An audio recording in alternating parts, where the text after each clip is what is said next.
Yeah, The basic definition of business news for us is something that people didn't know and are surprised to hear. So, and one of the things about our news organization is that, and everybody out there who's watching this right now, you're a source mm, for the Tampa Bay Business Journal. there you go. And what Exactly. that means is we want to have conversations with you that are not about promoting yourself. We want to know what you know from your intelligence.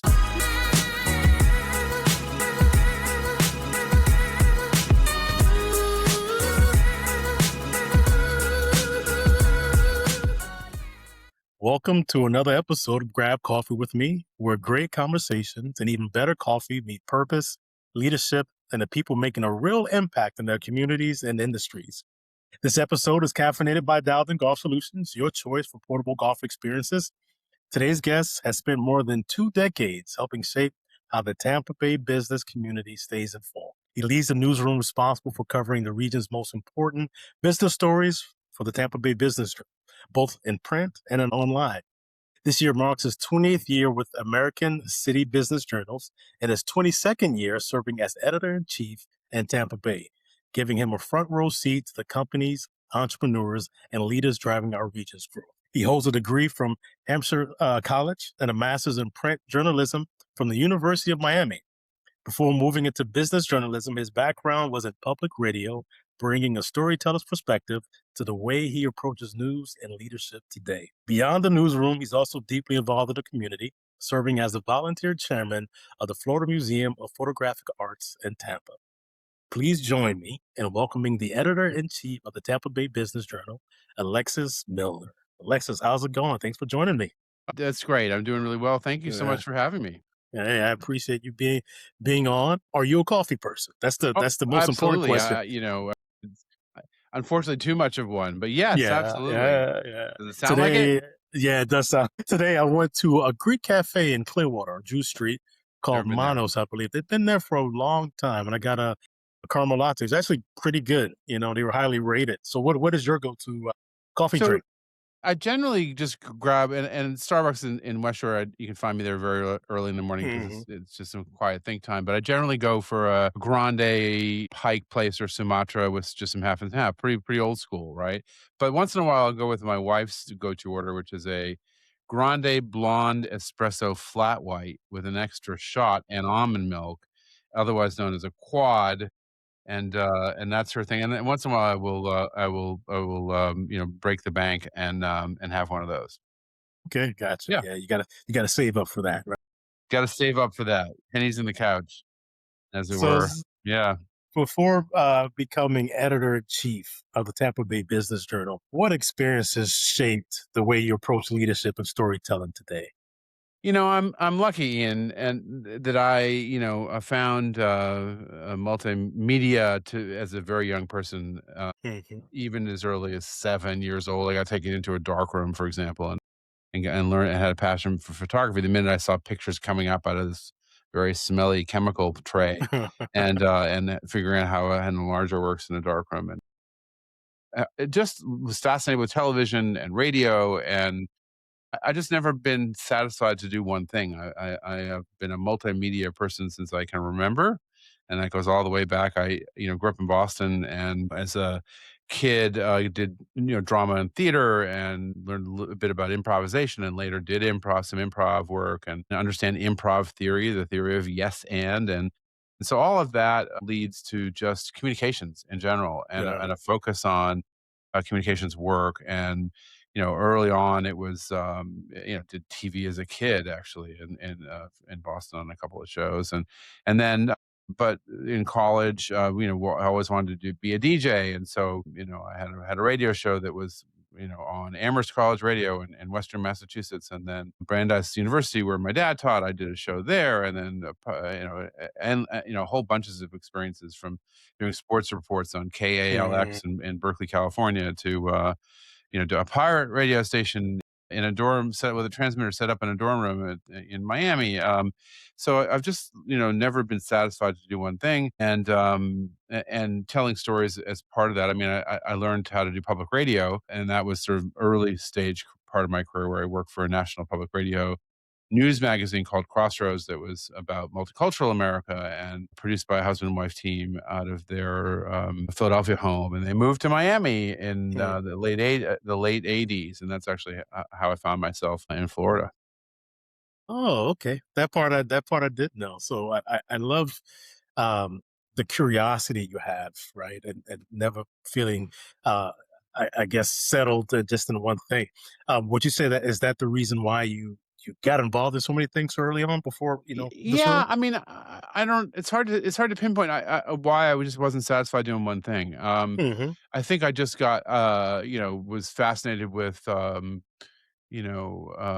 television at the time. I mean, and Hmm. I grew up in, I was born in 1962, so, I was witness to an evolution in music and art Hmm. and coverage of the Vietnam War, for example. And so, Yeah. remember Walter Cronkite, remember, understanding the gravity of the miscommunication between what we were hearing from independent reporters and what we were hearing from politicians and things. So, and Hmm. then, my parents were divorced when I was young, and so, I saw them both my parents who are wonderful humans, and Hmm.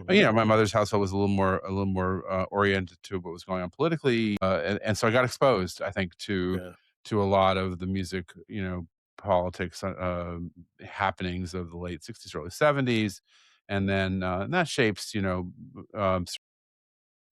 follow an ability to follow on and be encouraged to produce, to be creative, really, Yeah. to follow a path that is about, pursuing things until you know how to do it, right? You, especially in media, it takes reps.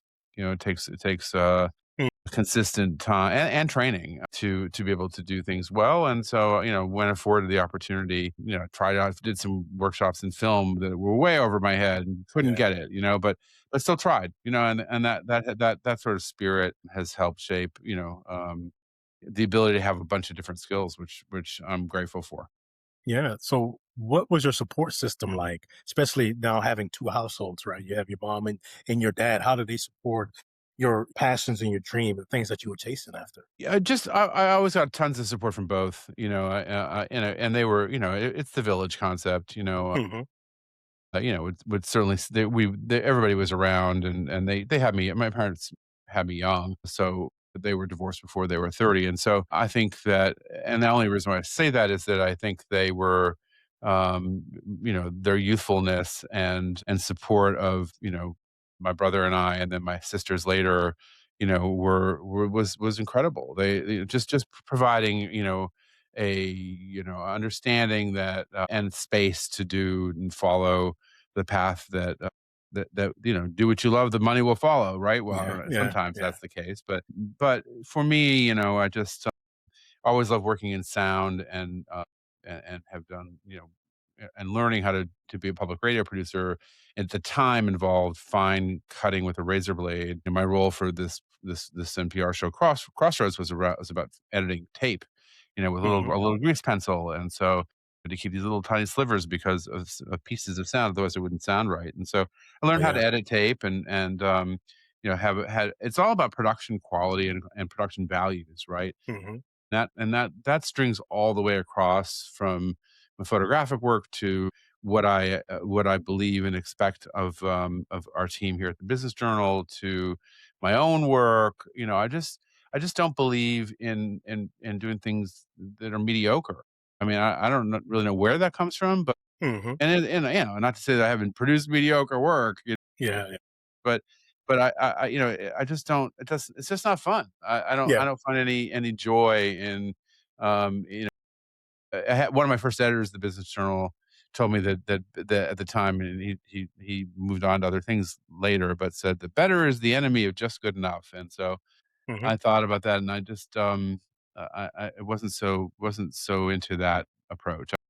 I'd rather take the time to try to make something more compelling, more interesting, and there's a whole set of expectations, and we have an incredible team. The Tampa Bay Business Journal and an American City Business Journal is our parent company around the country Hmm. in terms of what our markets do for their audiences, and the Yeah. the the passion for journalism that our reporting teams and our entire team. it's a three-legged stool, four or five-legged stool when you think of Mhm. events Mhm. and Mhm. our sales team and the advertising partnerships that they have with clients to help them grow their businesses. And so none of that is done with like, well, let's just get through it. Yeah. Yeah. So what's that saying again? Better is the Better is the enemy enemy of just good of just enough. good enough. All right. Yeah. I like that. So it's like, I mean, there are times where roughly right's important, where you have to go, Yeah. okay, I'm not going to sweat this, right? And you got to be okay with that. But I think I just don't subscribe to that Yeah. kind of approach. So going back to, you talked about the Tampa Bay Business Journal now, and this question comes from actually the last Power Breakfast. So, and I mentioned this at the beginning, that you have a front row seat to Tampa Bay's business community. What leadership qualities consistently stand out among the most successful executives that you've covered?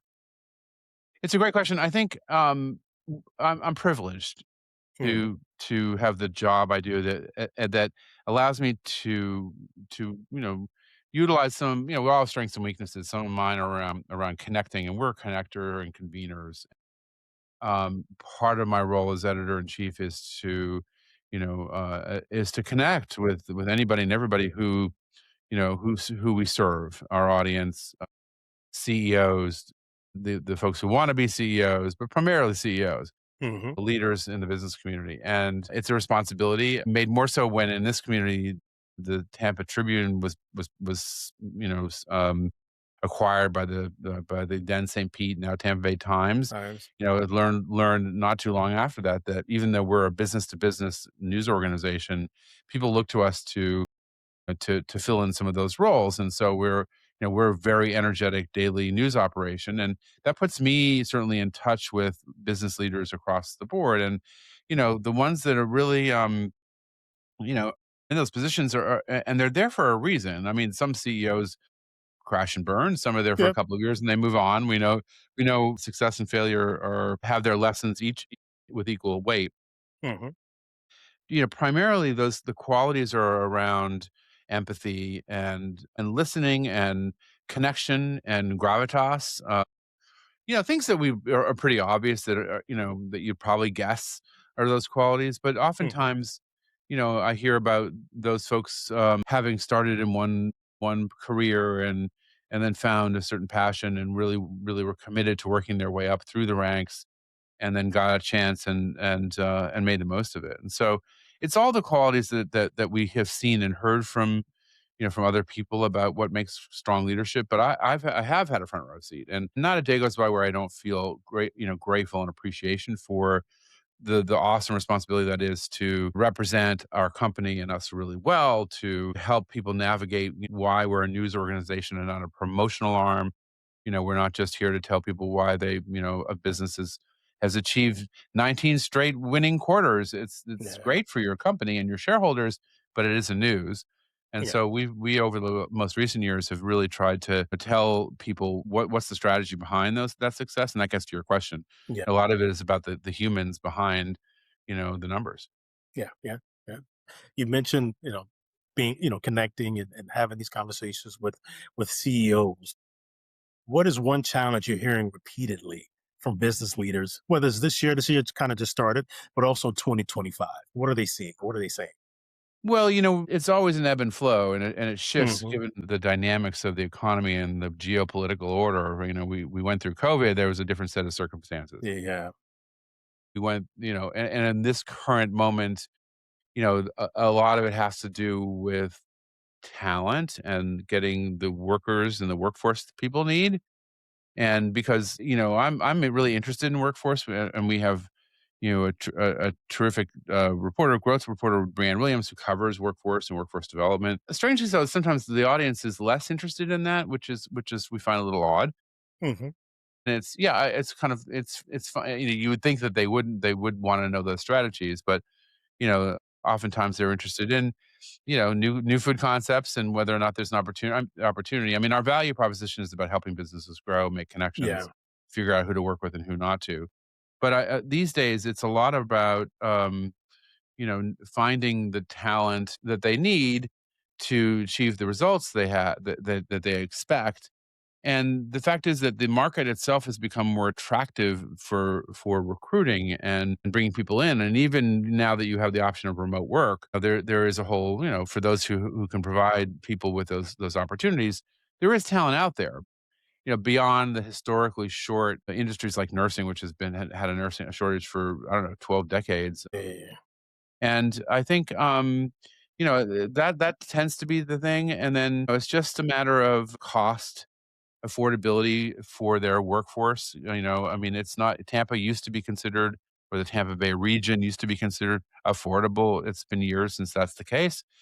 And around Mhm. the country, especially in places that have seen a lot of outward migration, where I don't know how, people do it given how, what it costs to survive.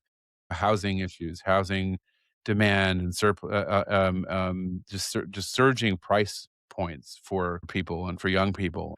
Those are the things, making sure that people, don't have to commute too far to work. I mean, there are some rather enlightened leaders, CEOs that are trying to build some housing on within their campuses, which is not, doesn't happen very often. They don't, and in a community like ours where the public transportation system has long been coming, and not here yet, late to arrive. Yeah. It's a problem because the farther and farther people have to commute, you've got more quote unquote working poor. The Alice report, which is, I'm going to mess it up, asset limited income. God, somebody will call and correct me, but it's basically folks who are working professionally but still suffer from food insecurity. And so, Mhm. I think that's a business issue. I've covered it a lot. I think, these are the things that more thoughtful CEOs, are thinking about. Yeah. Yeah. The what and it's you mentioned some things that people are interested in and some things that they're not. But what grabs the attention of your team, like your editorial team, Yeah, to that's a good actually question. like kind of like start like to write an article about Well, it's pretty clear. It's news. it? Yeah. The basic definition of business news for us is something that people didn't know and are surprised to hear. Okay. So, and one of the things about our news organization is that, and everybody out there who's watching this right now, you're a source for the Tampa Bay Business Journal. There you go. And what Exactly. that means is we want to have conversations with you that are not about promoting yourself. We want to know what you know and from your intelligence. We wanna know, have conversations that we can protect in terms of making sure that if we start talking about something, it doesn't, it doesn't get anybody in trouble. We have a lot of Mm, sources who are on background, quote, unquote, or off the record. But mhm. the things that get, and we're under a lot of expectations to deliver audience, and there are numbers attached. We can tell what stories do well and what don't. And sometimes the ones that are about, restaurant concepts, for example, will get some attention because people like to have a moment of departure. But Yeah. it's really, we're covering a lot of what's happening. Emma Behrman on our team has been covering the Rays and the stadium exploits, and getting ahead on that story and telling something again that you didn't know, and really working the relationship piece. Our reporters are very well trained. They've had a lot of reps, as I said earlier, at this. Their goal is to make the connections with sources so that they get entree to things and being proactive about reporting stories versus reacting to a press conference or a Mhm. press release because you can people can do that in their sleep, but what really matters, and especially in this moment in time for our republic, this is my soapbox for a minute. We need working journalists on the street, turning over stones, asking questions, raising, leveling the playing field, Yes. finding people that you want to work with, but avoiding those that you don't. And so, it's a tricky balance in the business press because we have relationships with the people we cover in terms of, we're going to need to cover them, and we don't, Mhm. nobody wants to burn bridges. I think it's, the media gets a bad rap sometimes, but we have to be, if you're in times in good and bad, and we have a pretty good judge of character. It's I can count on maybe one hand, one or two times where somebody who I felt I had thought was, had a relationship with, and then they, had problems, or, Mhm. but I can't, yeah, it's rare when somebody gets indicted that I it felt strongly about that had good judge of character, right? You can tell. Yeah. but there is an important, element of it of developing that connection to people and being curious to the earlier point of just asking what's, and for especially because real estate is such an important part of our beat, walking, looking around, not just sitting back and again, reacting. It's being proactive. Yeah. This is a good segue to my next question about the importance of journalism. Is there a story or a moment that really reminded you why journalism matters? It's hard to pinpoint just one because we have a lot of there's just a pretty constant flow of news and information. But one of the success the part of the formula of success for the business journals is what you mentioned, hyper local Mm, news. yeah. And it comes from immersing in a community. In my case, I've had the privilege of doing it for 22 years, been with our company 28.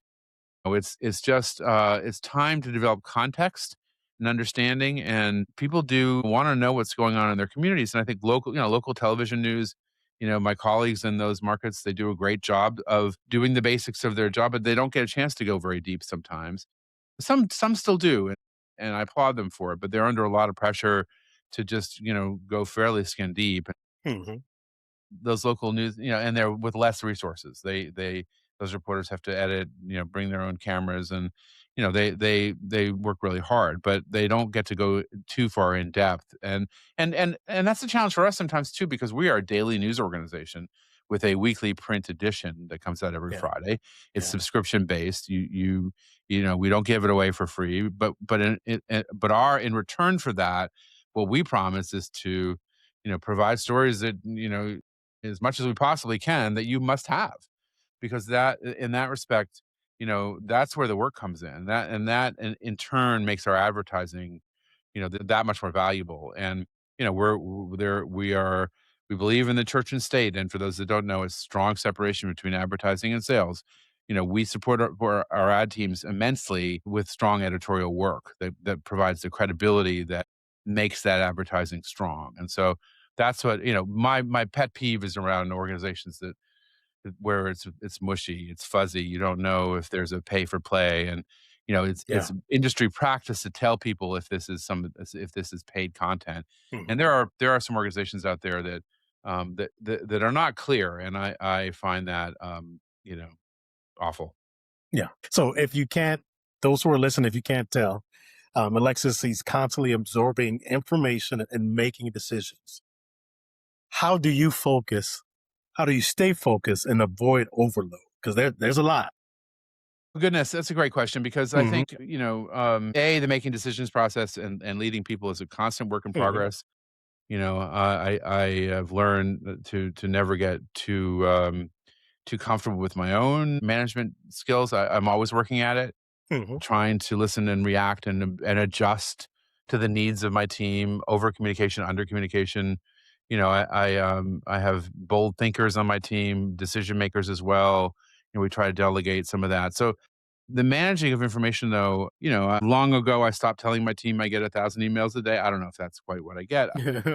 I'm telling you all here, but sure as do not say that anymore because they're sick of it. But there are situations where managing email, I could sit all day and manage email. Yeah. And because there's just so much of it, and that's coming over 20 years. I think I have some of the largest volumes of email in our company. I'm pretty sure I Hmm. do. They laugh when they see it in our corporate headquarters. But the fact is, though, that it takes time and diligence. I recently set up an auto reply because I had missed a Yeah. couple of pitches that Saw were that. for exclusive news. And I've all along prided myself on being responsive to people and getting back, at least acknowledging them, and seeking out public and people in public relations for those kinds of conversations to be accessible. But there's a certain point where you just can't be too productive. Yeah. That's And that. so it takes, you know, it's major whack-a-mole multitasking, and some Hmm. days are better than others. Yeah. I saw that auto reply. I'm like, oh, that's interesting. Now I know why, and it makes total sense. Perfect sense. If you're pitching an exclusive story, just text me. Yeah. I don't wanna miss it. Yeah. Exactly. Now, speaking of overload, do you have any hobbies? I know you alluded to some. Yeah, sure, I do. Well, I'm a lifelong photographer, and so I would say, and I chair the again, as you mentioned, I chair the board of the Florida Museum of Photographic Hmm. Arts. I love photography. Our organization is 25 years old, and I've chaired the board now for I think 7 years. We go through great engagement and have an incredibly active board, and then the bank account dwindles, and we're pants on fire trying to raise some more money, and it's not a great position to be in because this asset in this community. There aren't very many of these. We have a great permanent collection, a fantastic curator, an active involved membership, which I think you were a part. You became a member. Yeah, Thank you for that. I'm a new And member. great exhibits. And so I just encourage it can have a little bit of an elitist, clicky kind of slightly even snobby, geary, a gadgety thing. But my whole take on it is just inclusion and just doing and participating and getting out there and trusting your voice and my Instagram feed, which is just my name, reflects that. Hmm. I have a big body of work there, and so if I could do what I'm doing and then still roam the United States making photographs, I would Yeah. probably do that. I like humor, I like abstraction, I like color and light, and I just love that I can have my iPhone, which has over 100,000 images on it, around Hmm. my neck, and don't have to wait very long to take a photograph, and so I think that's one of them for sure. So, if you can give one piece of advice to Hmm. entrepreneurs or young professionals, anybody hoping to make an impact in their local community, not just Tampa Bay, what would it be? Well, one of the things I've learned about startups and people who are entrepreneurs is Hmm. the ones that are the most successful are clearly solve a problem. And if they can add clarity to their products in terms of how it solves a problem and that it's something people will pay for repeatedly, Hmm. so that they have a revenue stream, and that they really have come up with something that yes, it's going to be disruptive, but you got to prove that piece of it. And that, we have Angelica Rubin who covers technology and startups and does Tampa Bay Inno, does a fantastic job for the Business Journal covering, early stage companies Yeah. who have this kind of level of ideation, and they're dreamers and they are hard workers, but some of them, those products are a little obtuse or they're not very well defined. And I'm not one, I don't hear pitches. I'm not involved with helping them get financed. But Yeah. what I've learned, I think that's it, is just channel your energy into making sure that the product or the problem you're solving for is clearly thought out and that people will pay for it. And I like to end with something like this. We're having coffee 5 years from now. What would you hope we're saying about the future of Tampa Bay? Wow, I just took that new rail from Tampa International Airport to through West Tampa. Stopped to see the Rays game because I just managed to catch a ball game because it was a matinee Hmm. game, and then I continued on downtown Tampa and then up to USF and then back up to Wesley Chapel because I don't need my car anymore in Tampa Bay. Yeah. Love it. Love it. Love it. Love I don't think it's 5 years because transportation projects take decades, it. Yeah. but Yeah. we gotta solve that one. Yeah. Yeah. Definitely. Alexis, thank you for joining me for a virtual cup of coffee. Yeah. I appreciate it. Awesome, Ian. It's a great conversation. Yeah. Thank you so much Yeah. for having me. Thank you. And to my audience, thank you for listening to another episode of Grab Coffee with me, caffeinated by Dowden Golf Solutions. I hope you learned something today because I did. If you like this episode, don't forget to like, share, and subscribe on all major streaming platforms so you don't miss what's brewing next. Until next time, keep your coffee strong and your conversations meaningful.